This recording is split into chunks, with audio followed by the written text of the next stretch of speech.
All right, hello everyone, and welcome to Hunting for Silver Linings. Today is Monday, December 28th in 2020 here in the U.S. and the Great Lakes region is where we're coming.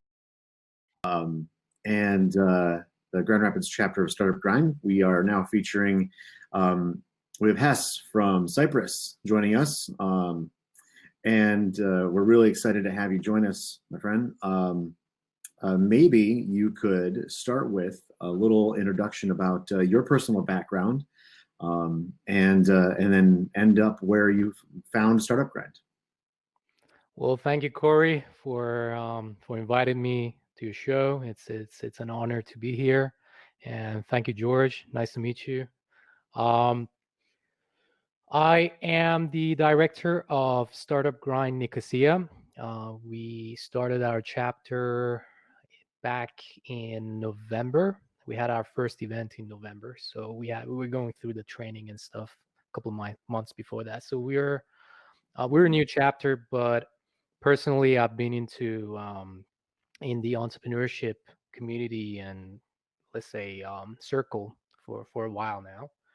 Um, uh, Myself, technically, I come from a technical background, so I was doing software engineering, programming, web design, and all that. And slowly, I got into building companies, and then I got to know the world of startups and entrepreneurship. So I had my first startup back in 2013.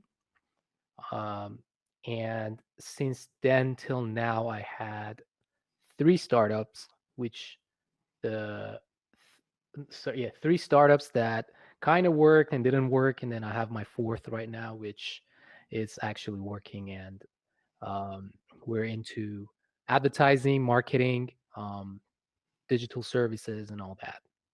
So I'm here with you now. Great.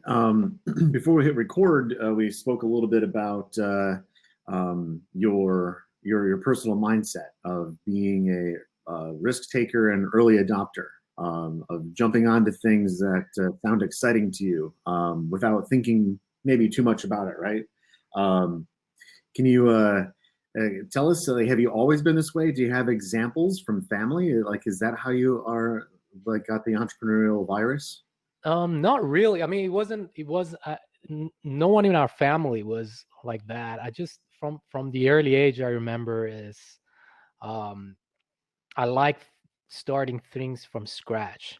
Before doing that, I used to like open everything up and just find out how it works, and then put it back together from scratch. So I just love to start things from scratch from early age, and like even now when people come and pitch ideas to me and all that, I get more excited about their ideas than themselves, right? So I tell them like, yeah, definitely you should do it this way. Like you got to do this when you're done that. And the guy's like, okay, I was just pitching ideas. I'm like, yeah.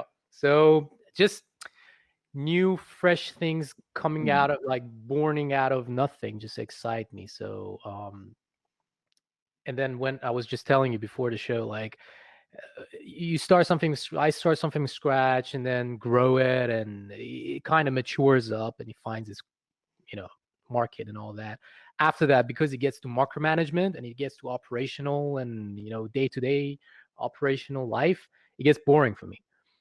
So as soon as that happens, as soon as the challenge just to prove that this thing can get started from scratch finishes, then, you know, my job is done. I go to the next one.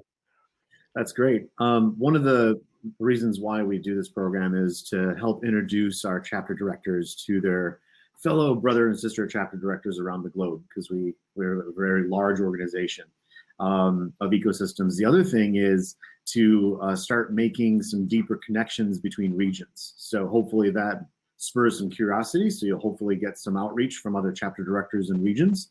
You have, like you and I, have a very interesting tie already, because you already have a connection to the Great Lakes region, Michigan, here in the U.S. Can you explain like what brought you here, and maybe some of the biases that were challenged through that experience? Right. So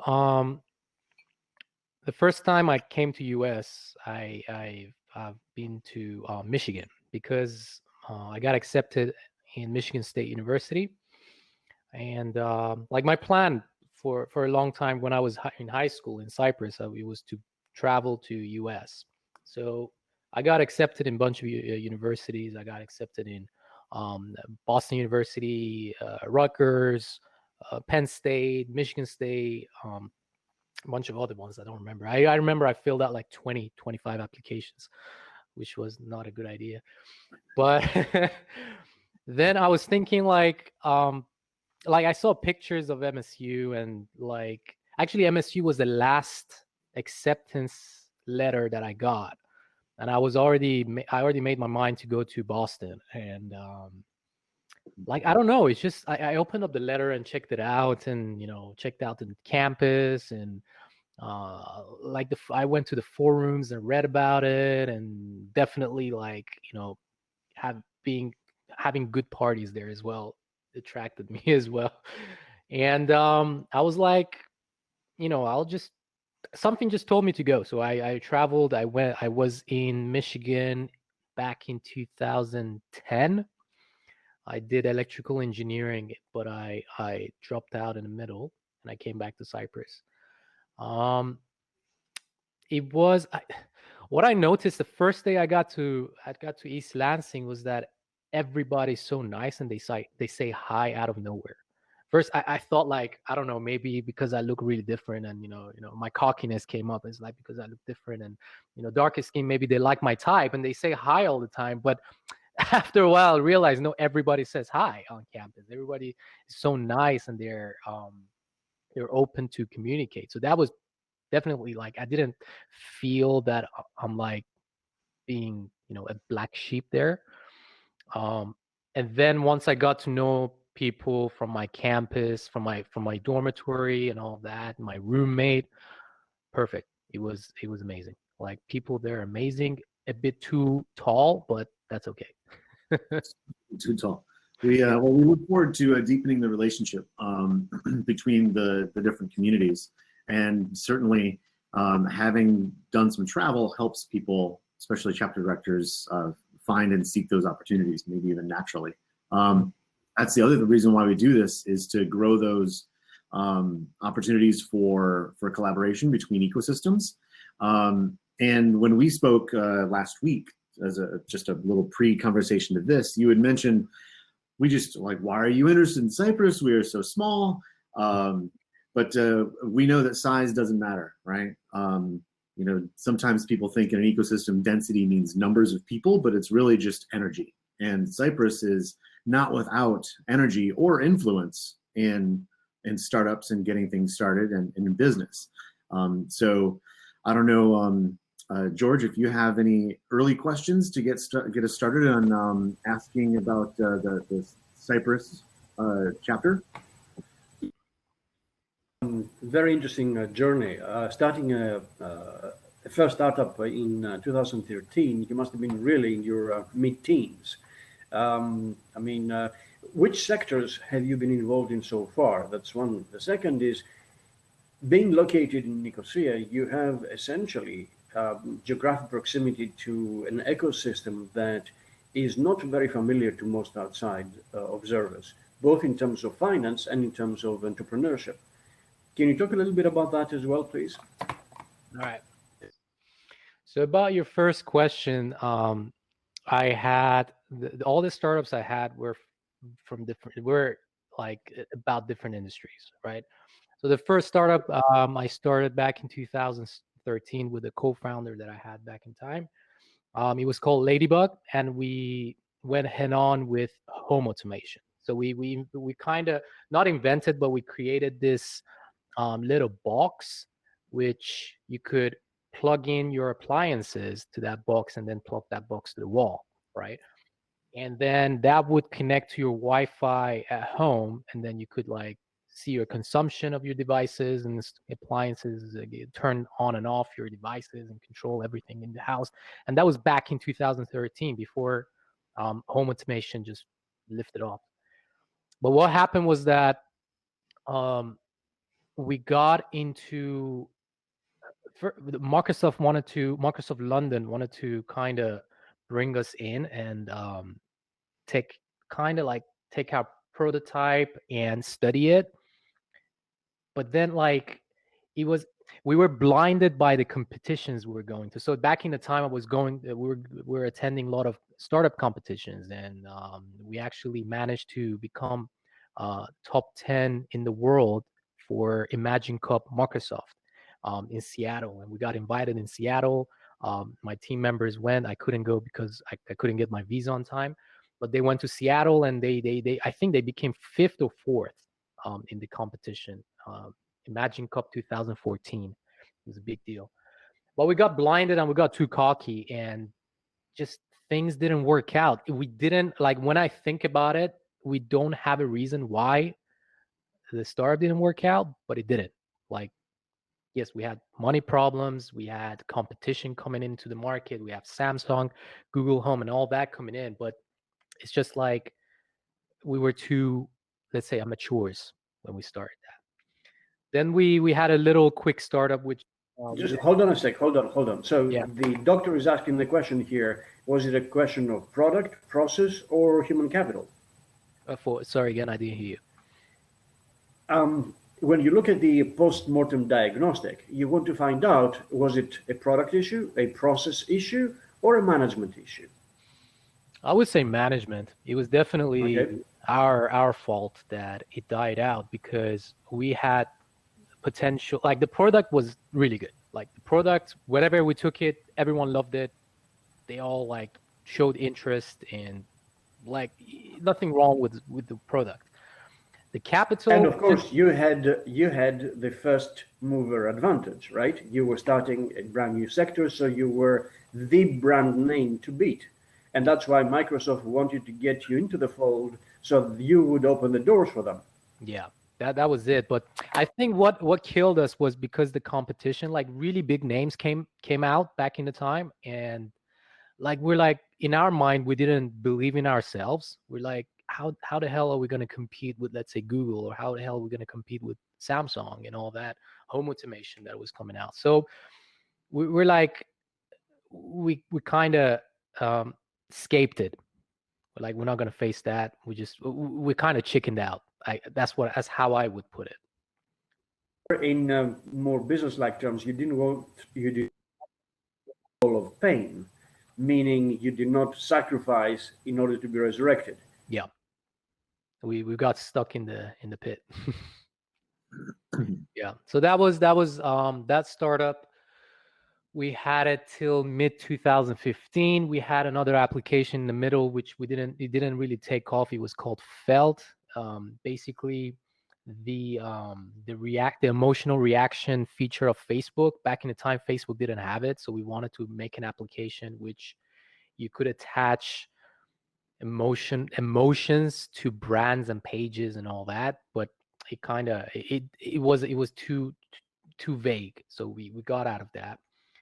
Then we started another company called Succeed, and actually this was lots of my learning curves was within that startup, because we're okay, playground's over, let's get serious. I was with the same partner I was for the previous 2 startups as well. We're okay, let's sit down and do it properly. So we came up with an idea it was a startup for startups. And we developed this educational system, which was interactive for startups to go through.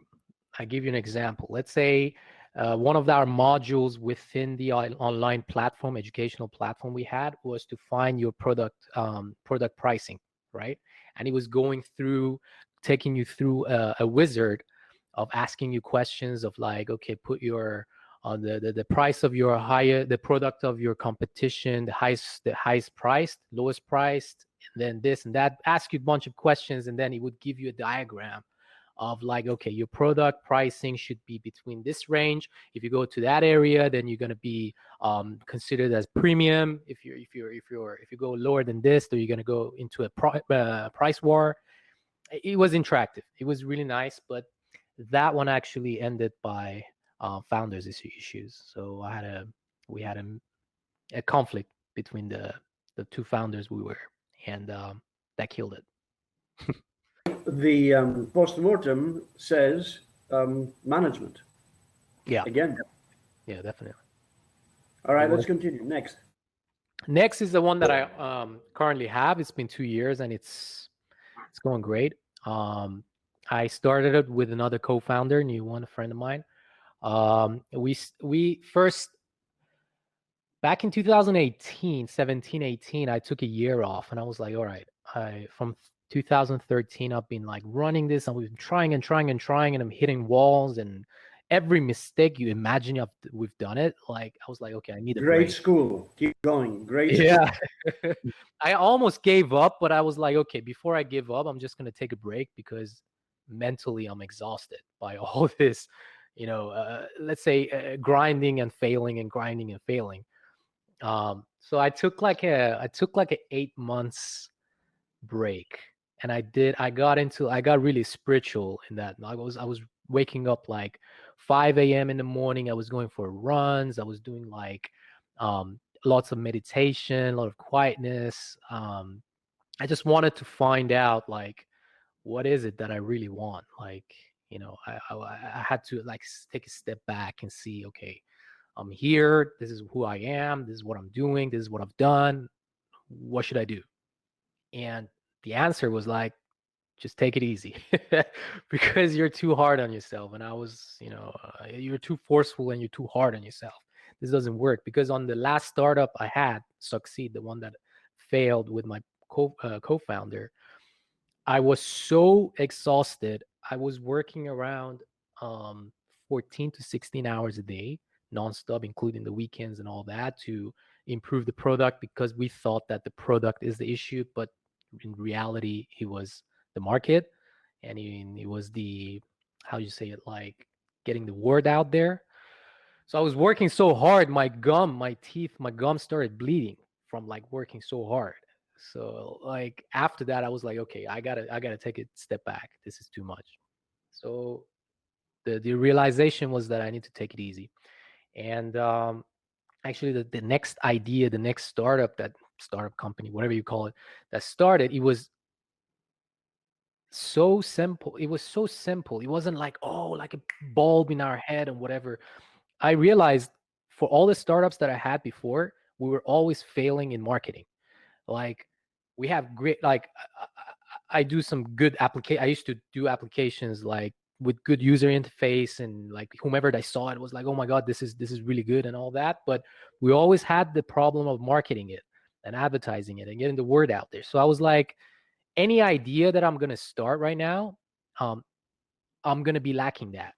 And in Cyprus, there weren't the advertising and marketing agency and media buyers that could handle startup operation because, as you know, advertising for startups is much more different than for corporate and small businesses and all that. So I was like, okay, if I want to succeed, if I want to have my last chance in the startup world and, get something out there successfully, I need to sort this out. So I was like, okay, I was talking to my partner. My partner was into videography, cinematography. So I was like, all right, you bring your services. I know a little bit about web designs and all that. I'm going to sit down and learn marketing and advertising the way I like it, like the way I want it to be for startups. And we're going to create this team that later on, we're going to use this team to start other startups. And meanwhile, this team going to maintain itself from the clients that it has.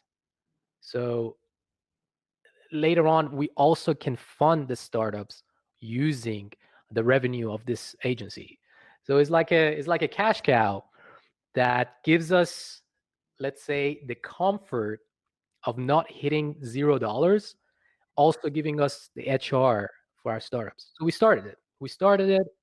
It was kind of slow at the beginning, but we just gave content out. My partner does beautiful videography. We did nice commercials. We did free stuff at the beginning. We went out there. We're like, okay, you want this? We'll do it for free. like a client would we wanted to close a client for like a 3-4 grand.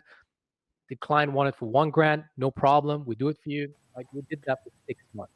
So the current startup is a digital advertising platform. It is digital agency, it's services, media, and Okay. currently has other services. But we started it as, first of all, videography, cinematography, and video commercials and web design and application design, which we scrapped it off because it takes too much time. But again, like as we moved along the path, we started adding other services which the client wanted, and now we are where we are. So right now we have a really kick-ass advertising, digital advertising, social advertising. We have an amazing media production team, which they do amazing job on like adverts and all that. We have social media management. We do let's say SEO. We got really good at SEO. We have several clients that are like top first page on Google with very like really tough keywords. So we're doing a great job. So, sorry, has all the clients are Cyprus based? Most of them, yeah. Okay. Yeah. So you haven't gone viral yet in the sense that you have not gone through the local ecosystem to look at other countries. We are currently doing it right now. We said, okay, we're going to try out Qatar and Kuwait because we believe they're the most valuable in Middle East, especially Qatar because of World Cup 2022. What's happening in there is like a lot of hotels are opening up, a lot of businesses are polishing themselves, and a lot of growth is happening in Qatar. So we're like, okay, since COVID happened and things are more digital and Qatar is going through that and they need to be selling hotels and tickets and restaurants and orders and all that. Oops, sorry. Then let's go there. Let's find out. We had no idea. Like, okay, we designed some campaigns. We have this system that we test out the market to see how they respond and all that. We tested out and we were amazed. Like from the amount of money we spent, the number of leads and interest we got from those markets were amazing. Yes, we're still working on the offer because some of them, they prefer Arabic language and all that. We're working on it. But the initial interest was mind-blowing, like amazing. So I really appreciate the journey that you're able to offer, especially because so many of our chapter directors are early founders, and not all of them have like 15, 20 years underneath their belt and exits, etc. We talk about resilience a lot, right? Perseverance. And then as George was talking about the critical importance of doing the post-mortem and being dead honest with yourself about what went wrong. And a lot of times it's within us, right? Everything is within us. Everything that we're basically, our external world is a reflection of our internal. So yeah. So I do want to get into You're the first person on this network presentation that Corey and I are developing to admit this, that as within, so without. Oh, yeah. There's Great insight. Yeah. And Hess, allow me also please to say that to our associates, we always recommend that, particularly now as we're coming to the last few days of the year, they take a step back and they look 5 years into the future. And they ask the question, who do I want to be spiritually? Who do I want to be personally? Who do I want to be professionally? What kind of family do I want to have? And what kind of business do I want to have? Yeah. And what you did is, it's phenomenal. It is, again, 97% of humanity do not do that. Yeah. And just off topic, just something I add, this is a epiphany I had for the past month, is that people, we're as humans, guilty as charged right here. We're trying to control everything too much. Okay. And like a lot of the growth, a lot of the results, a lot of the things that happen in your life is grown from within. So if your internal self is not functioning well, then you're forcing your external to change. This is the epiphany I had last month. Like, I don't know. Let's say someone. Let's go cliche. Let's say someone wants to get rich, right? So they're trying a lot of things to get rich. They try closing businesses, this, that, all the things that people do, social medias, influencers, and all that. So you're trying to do that, but the reality is, internally, you don't feel worthy to have that much money that you want. So your problem is from inside. It's from your let's say a character and a profile that you give into yourself. So you have to take a step back inside and see, okay, this is who I am. This is the reason why I'm not gaining what I want to gain. And like, I'm going to work on that. Okay. I'm going to work on that, internally clear it. And then automatically your external changes as well. Like, it's automatic. Yeah, a lot of people don't believe that they deserve anything. And Yeah. then there's what you experienced in your first startup, being in Seattle, the imposter syndrome. And, and that can get in the way of truly playing with the ranks at which you're playing. And a lot of us, like, we like to punch above our weight, right? And then we find we're there and we're like, but we deserve it. We deserve that spot. Yeah. George, you had a thought? Impressed. I think this is one of our best to date discussions with regard to hunting for silver lining, because hence you bring into play a whole range of issues, and more important than that is the philosophy of the entrepreneur. If you don't know where you want to go, you may end up elsewhere, and that quote unquote elsewhere can be painful. You will learn from it. You will be forced to learn from it. But that's why we always suggest, especially those of us who are beginning to have white hair or gray hair or whatever that is, that you look at the world around you, you decide what impact you want to make. And you will make an impact when you start providing solutions to other people's challenges. This is really the fundamental aspect. And in a sense, the idea of the mastermind, the idea of finding a common approach, a partner, is probably so difficult because people do not sit back and say, okay, who am I and with whom do I want to work? Once you know who you are, then the universe conspires with you to succeed. Simple. And yet so fundamentally achieved. Now, having said all this philosophically, where are you going to go? What is your plan? Well, I have, okay, when you ask about planning, I believe in a very long-term planning, because I really don't know what I'm doing tomorrow. Like, I'll be honest with you. Like, I'm not a person to sit down and organize my 24 hours and all that. So what I really know is going to happen, and I truly believe in it, and this is the secret behind achieving something, to truly believe it, is that I would like to become an investor for startups, because when I was going through the struggle of startups and growing them and all that, one thing that was lacking was a conscious investor. We had investor before, a conscious investor. So when I needed it, I didn't have it, and a lot of my startups died. And I could have, back in 2018, I could have quit it. I never experienced like being a founder, having something to start on scratch. I just got lucky because I gave myself one more startup, and that's it, you know.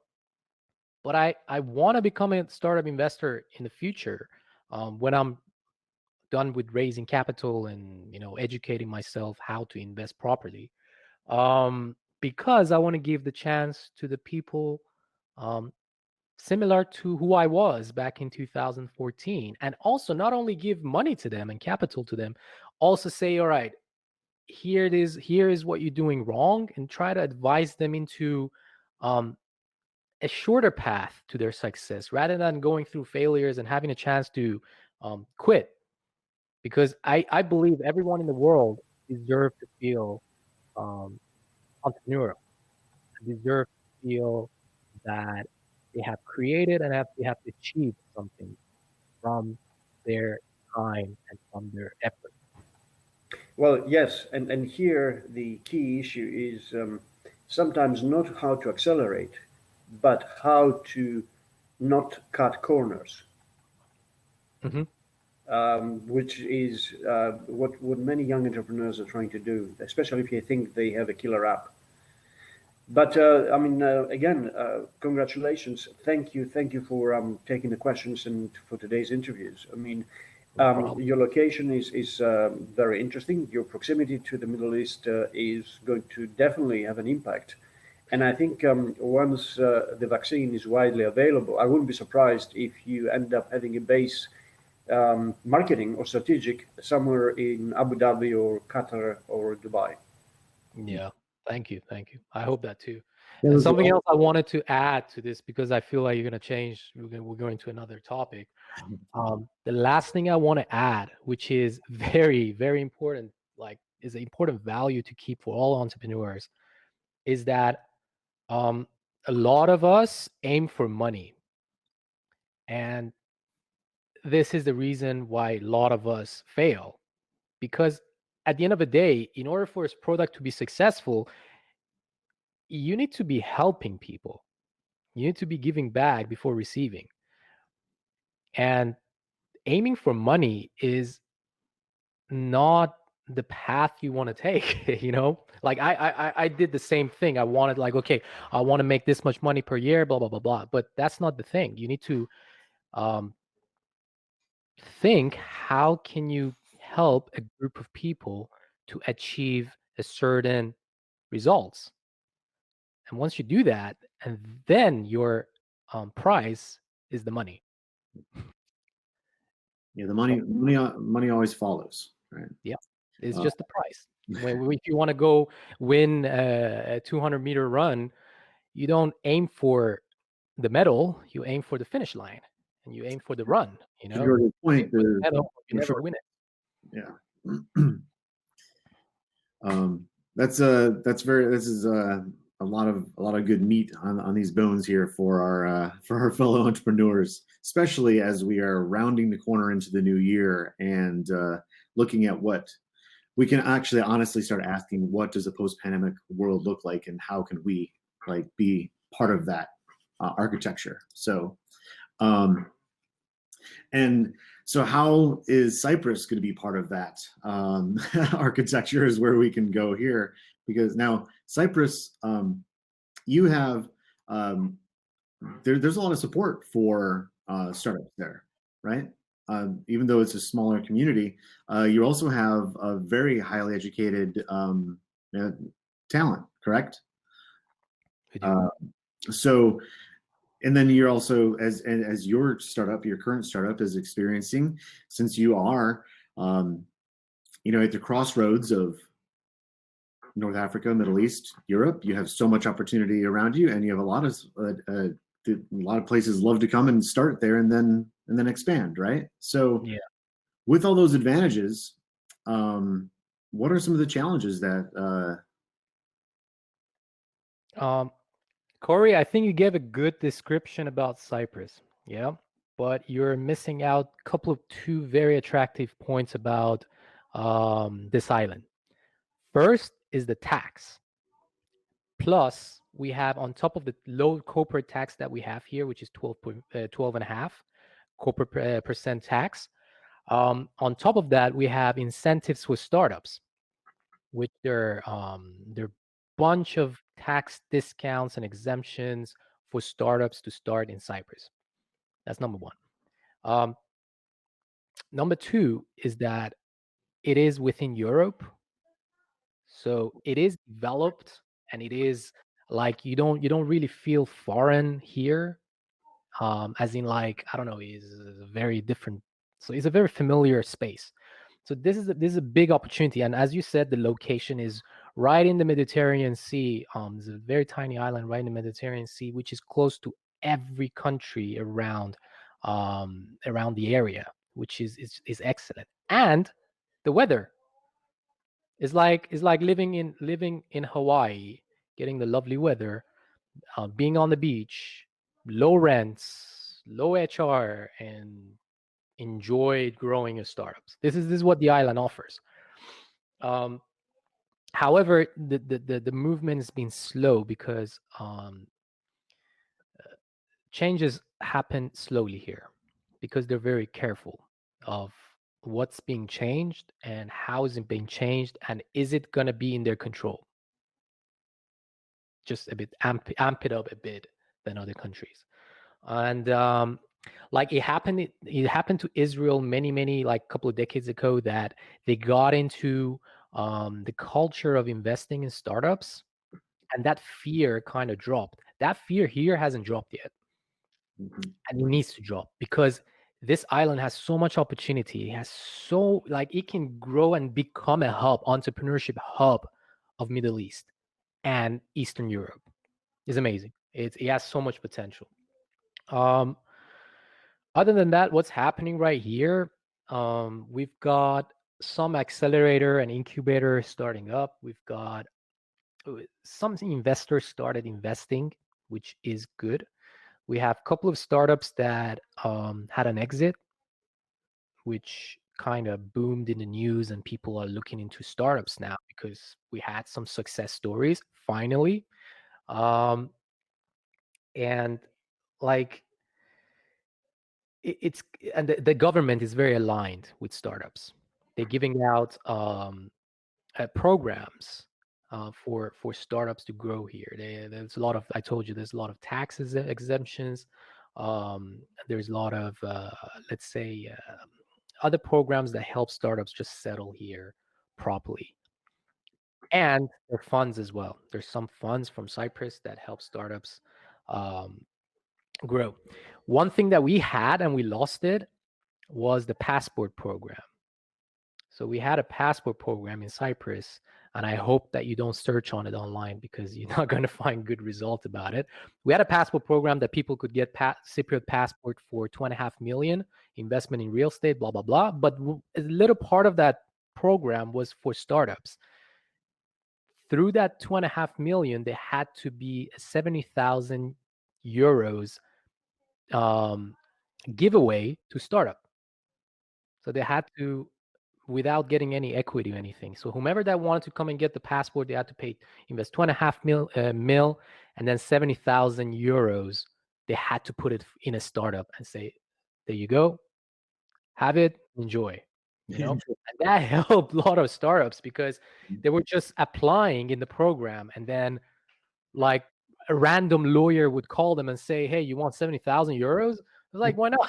There you go. And it went really well, but that program is finished. So now the government is looking into other incentives.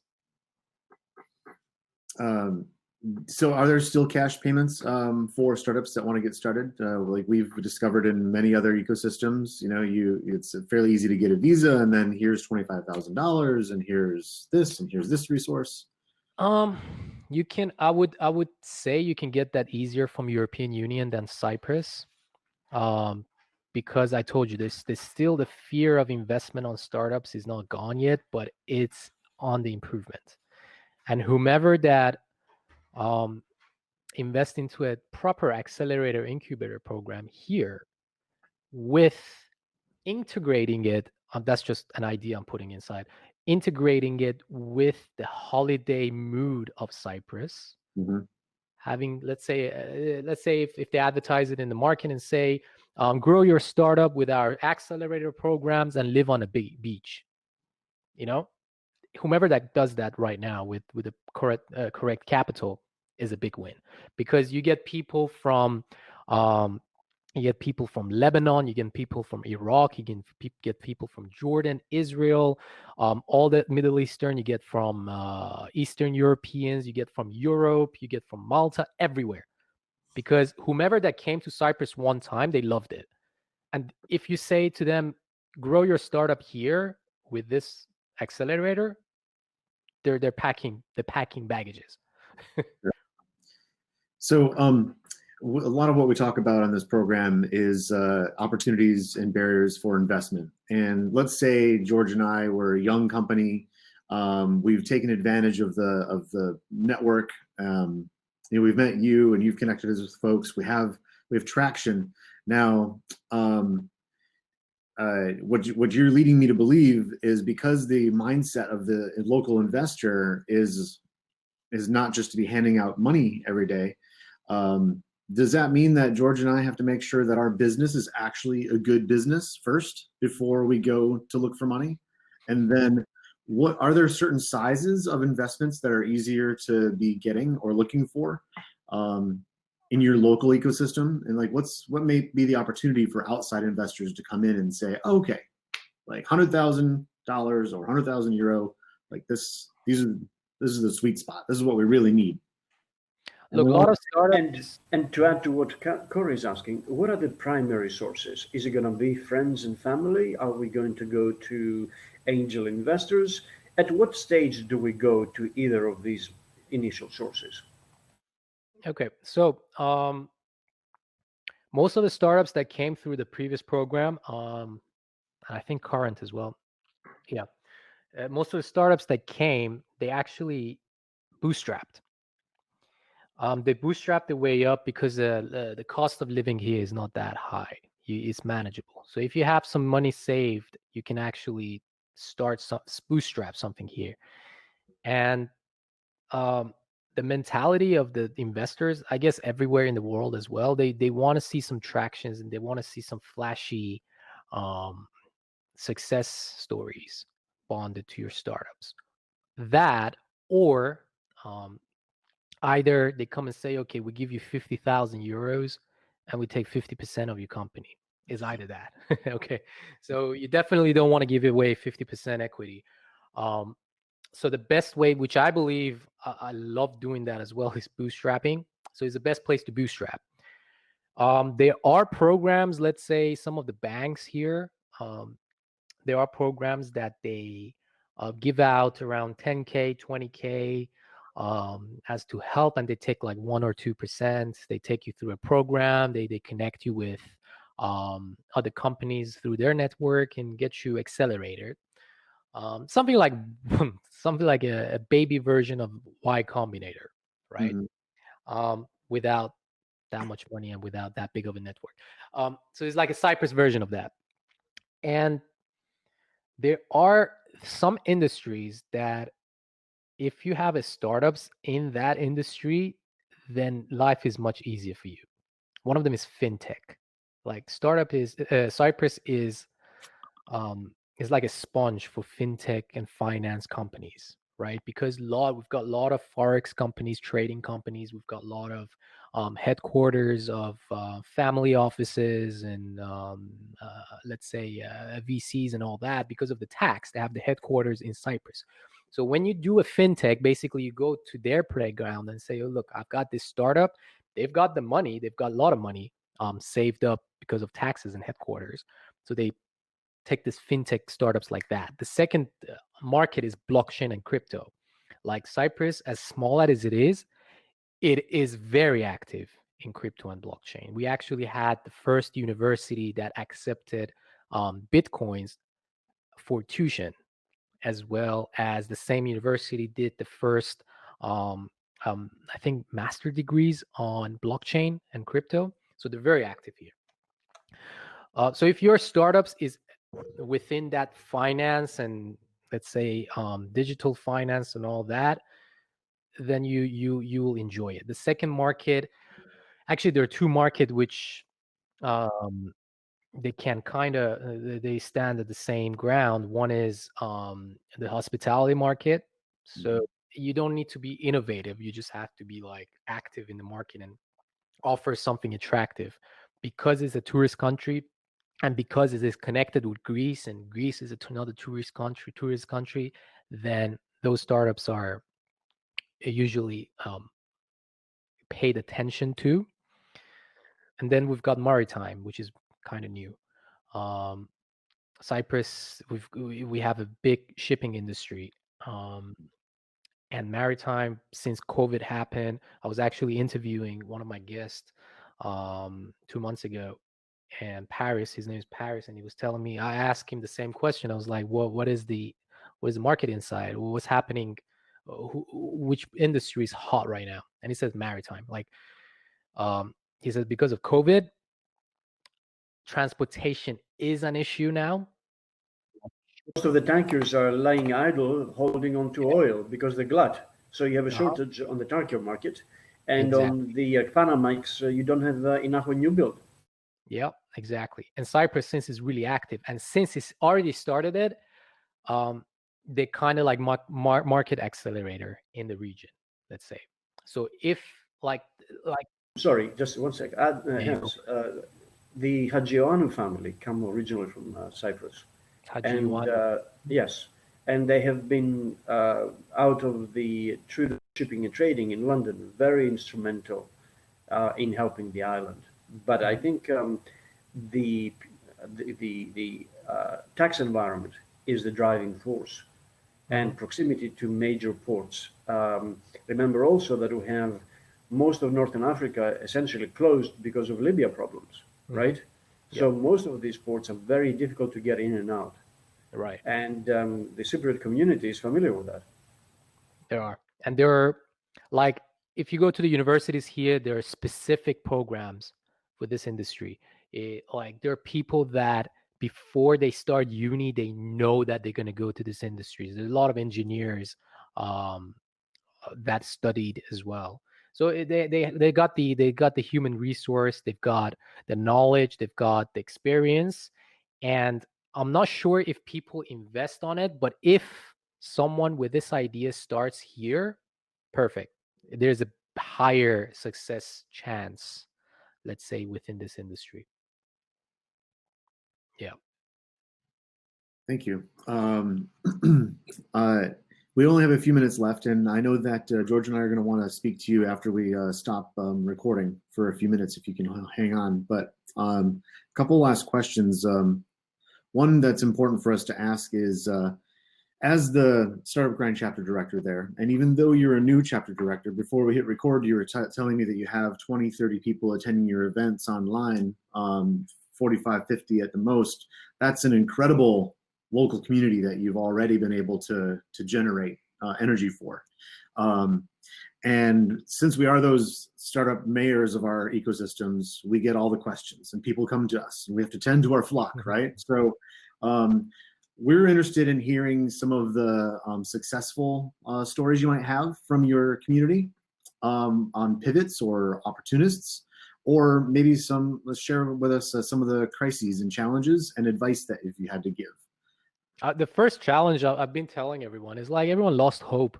Come on, like, okay, it's 2020, we had a pandemic and all that, but that doesn't mean that you lose hope. It's just you don't see the 2020 as a problem, you see it as a challenge, and every challenge has a solution. Like, we had that challenge for us because we're like, I don't know, I knew startup founders, and I was inviting them to come on the show, and they're like, oh, I don't know. I mean, things are going slow now. I'm not in the mood of, like, being active and all. I'm like, what?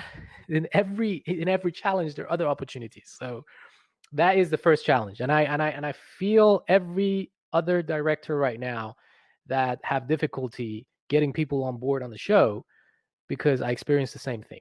So that's, I would say, that's the biggest challenge.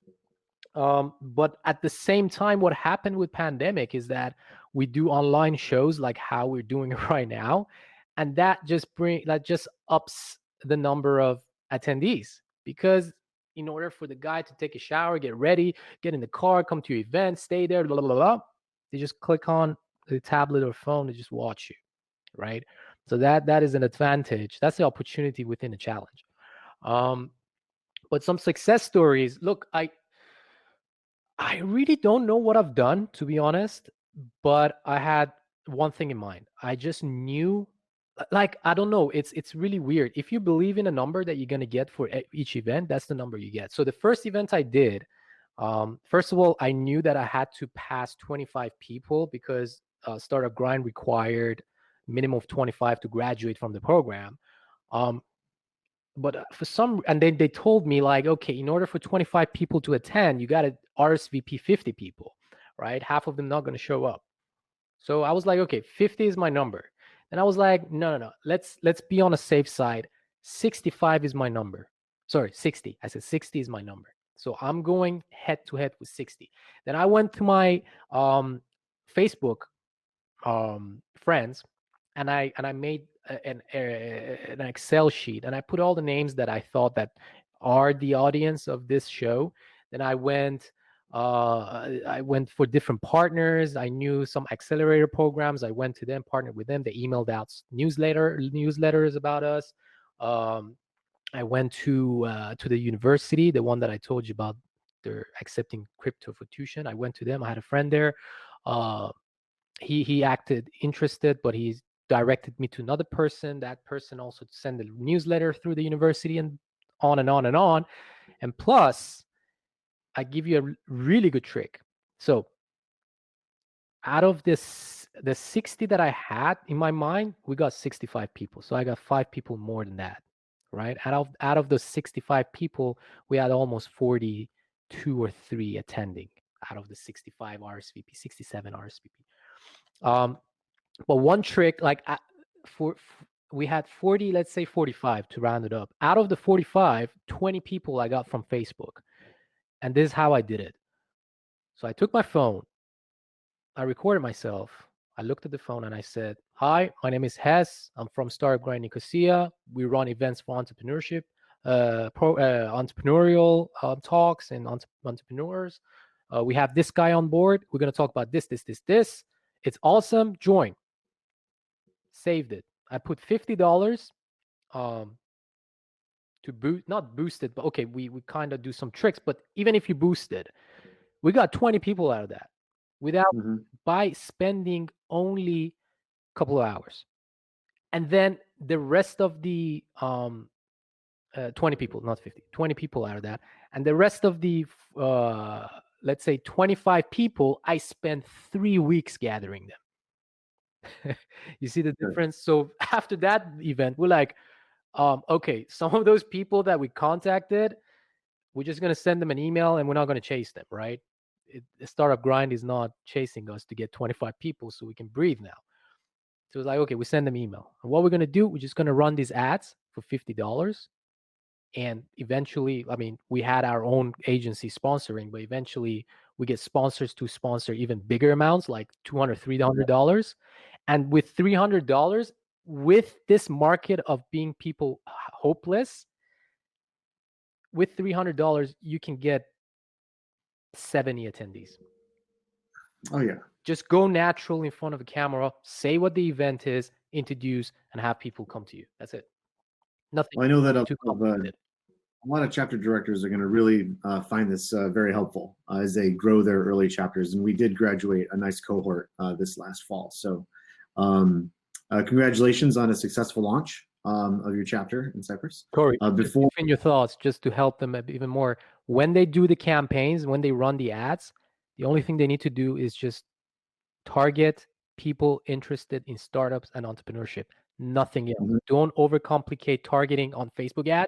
Just put startups and entrepreneurs, put an age range that you like, put English as a language, and that's it.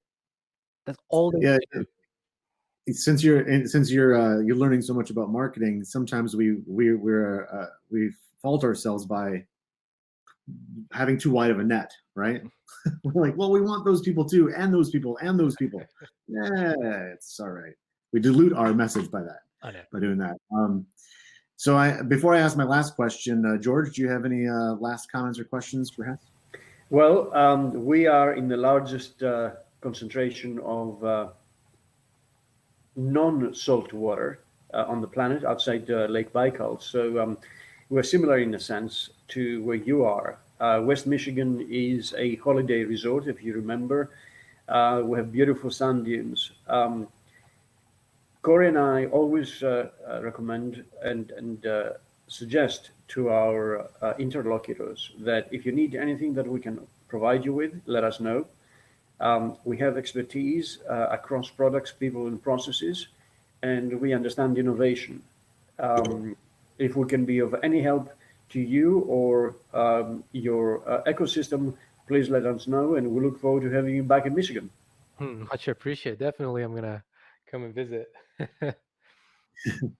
And then the last question we ask each one of our chapter directors is, because you're so busy asking your ecosystem what can you do for them, we're asking you, what can the Startup Grind global community of directors, investors, entrepreneurs, and innovators do for you? What can we do for Hess and your ecosystem right now?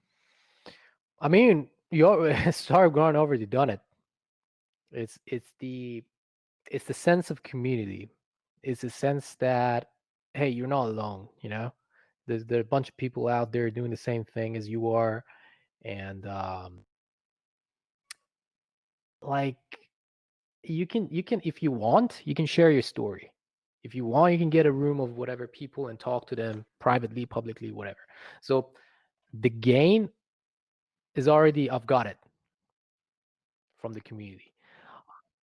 So in order to gain even more, what I would suggest, what I would like, not suggest, I don't want to force anything, just what I would like from Startup Grind is to bring the chapters closer together and open up new means of communication and new innovative agendas and new events and new activities and all that. So we come closer. Right now, what you're doing is excellent because, first of all, I'm experiencing what it is to be a guest. Perfect. Which I'm going to integrate it through my events of how I feel right now and how I want my guests to feel. And second of all, you're reminding your community that there there is a world out there and there are a bunch of other entrepreneurs all over the world, and there are millions of them, right? So I really appreciate what you're doing and how humble you are, and this is excellent. Well, thank you very much. There's a huge community out there that's just clamoring to meet you, Hess, and help you. So really appreciate your time. Again, if you can hang on after we stop recording, but the generosity of your time is noted, and we're grateful for it. Thank you, Hess. Thank you so much. Got my cat as well at the end of the show.